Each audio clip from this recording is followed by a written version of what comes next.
Un vrai symbole, une catharsis même. Hier soir, le tristement célèbre bus de Naïsna a été détruit, ou plutôt sa réplique, une façon de tourner définitivement la page, de passer à autre chose.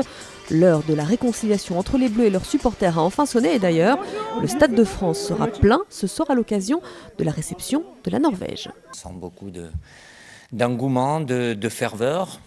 Il faut garder quand même les pieds sur terre, une certaine lucidité aussi, mais plus ils seront nombreux, mieux c'est. On l'avait vu déjà contre les Pays-Bas au mois de mars, on est en mardi, d'avoir un Stade de France plein, c'est quelque chose qu'il faut apprécier. Et il y en a un qui devrait apprécier encore plus la rencontre, c'est Mamadou Sakho. Ce soir, il va porter le brassard de capitaine. Sakho qui avait marqué les esprits au moment des barrages contre l'Ukraine.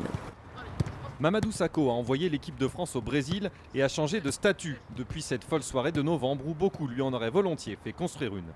Prendre plus d'importance, personnellement non, parce que je reste toujours le même, nature, bosseur et à la disposition du collectif.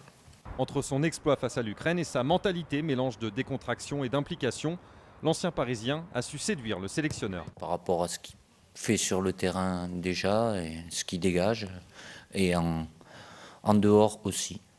Mais c'est quelque chose de naturel chez lui, donc voilà, je ne veux surtout pas le freiner, bien au contraire, l'inciter à continuer sur cette voie-là. Sakho capitaine ce soir en l'absence d'Hugo Lloris, un signe qui ne trompe pas. Il devrait être titulaire lors du mondial. Sakho, un vent de fraîcheur, physique aussi, puisque c'est un des Bleus les moins utilisés en club cette saison. Un dernier mot de la Coupe du Monde et l'arrivée compliquée, chaotique même, des joueurs brésiliens dans leur camp de base. Des manifestants se sont rassemblés en masse. Parmi eux, beaucoup de professeurs estimant qu'on ferait mieux de dépenser l'argent du pays pour l'éducation plutôt que pour une Coupe du Monde. Roland Garros à présent, deuxième journée et première surprise. Stanislas Wawrinka, troisième jour mondial, a chuté dès le premier tour, battu par Guillermo García Lopez. En revanche, les autres favoris n'ont pas tremblé, à l'image de Rafael Nadal, qualifié sans problème pour le deuxième tour. À l'image également de Novak Djokovic, le Serbe pas vraiment stressé hier pendant sa rencontre, même lorsque la pluie a interrompu le match. Le numéro 1 mondial en a d'ailleurs profité pour sympathiser avec un jeune ramasseur de balles.